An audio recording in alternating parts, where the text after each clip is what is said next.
Үшінші сабақ. Сабағымыздың тақырыбы өзіңді тексер.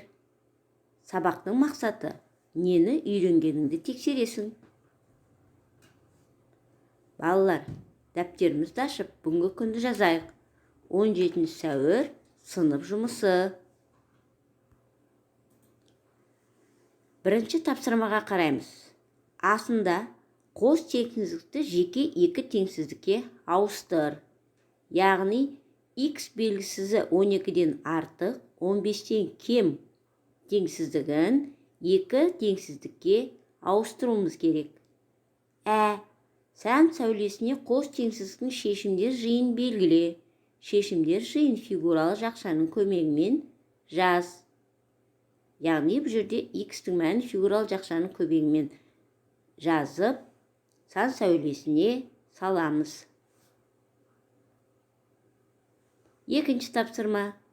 Теңдеулерді шеш. Теңдеулерді шешу үшін алдымен ықшамдап аламыз. Содан кейін барып теңдеулерді шешеміз. Үшінші тапсырма. Бөлімдері бірдей өрнектерді салыстыр.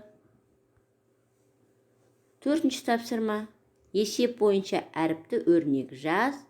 Әріптің орнына мәнін қойып, есепті шығар.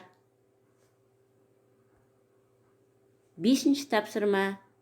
Әлия өрнектегі амалдардың орындалу ретін дұрыс қойды ма? Тексер, қатесін түзетіп, өрнектің мәнін есепте. Яғни амалдардың орындалу реті дұрыс емес. Соның дұрысын қойып, мәнін есептейміз. Сізге сәт, балалар.